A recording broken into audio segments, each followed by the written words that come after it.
Hello and welcome to the Banter with Alex Bertsch. This week I'm joined by senior Emma Kolb.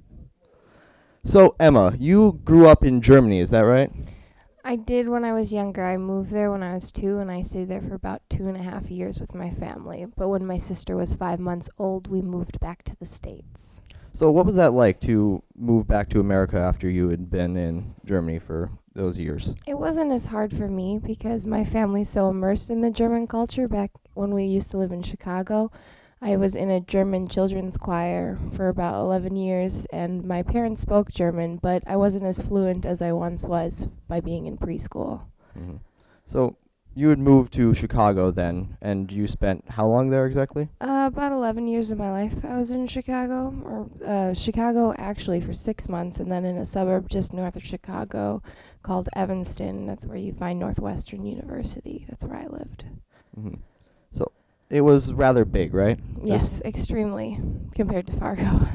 So, really, what was it like to move to a smaller town like West Fargo and sort of just the changes around that? Well, when I first heard that I was moving to Fargo, I kind of expected like abandoned buildings and tumbleweeds, that kind of thing.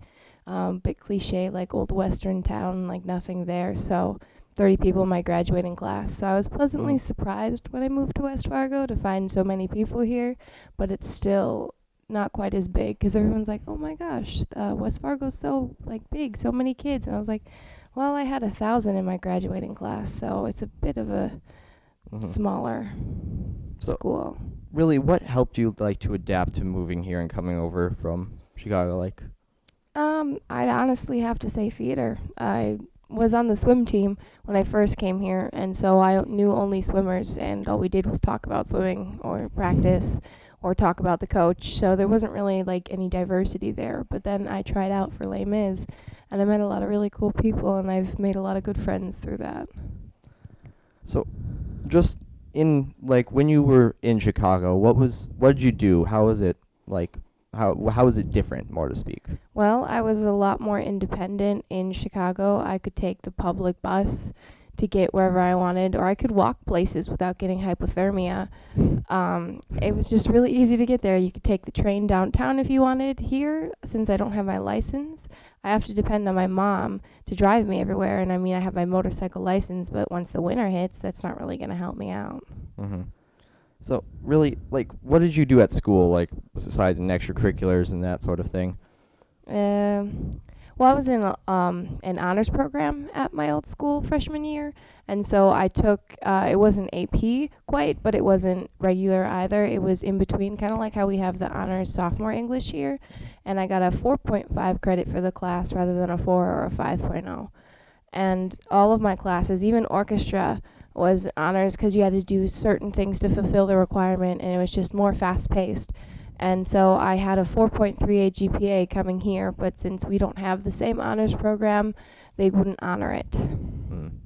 I see. So, how, in that sense, has it changed to come here to the different class structure almost?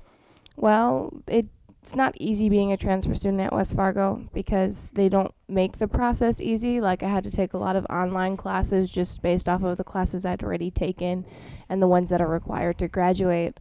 But it's getting better with the now that I'm able to take AP classes and all that.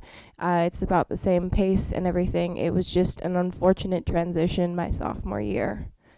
So, how exactly can you go a little bit deeper on that and explain like how the transfer process sort of affected you, the standards that have been set here?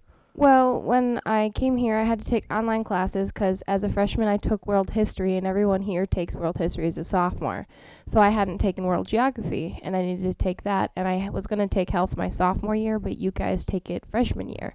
So I was put into restricted study hall to finish these online classes. So I was under the same restricted rules as everyone that was there, even though I was only there to finish a class in which I didn't work on until I was at home, anyways. So, really, like it's just the difference in when you take classes that really Yeah, got because I everything took mixed up. biology as a freshman, and Mhm. most people take it here as a sophomore, so I took chemistry then as a sophomore. And some people do that, but then I was in AP physics my junior year, and I don't have science this year just because I already got it all out of the way. So looking back, was there anything you wanted to that you would do differently if you had the chance? What do you mean? Like, is there anything about your transition here that you would change?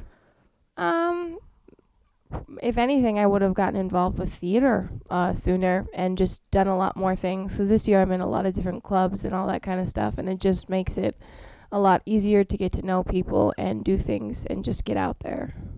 Well, thank you very much. So, if you have any questions for me, please comment in the video below or tweet me at Alex Bertsch. Thank you, West Fargo, for tuning in. This has been Alex Bertsch and Emma Kolb with this week's Banter. Woo. Okay. Not again.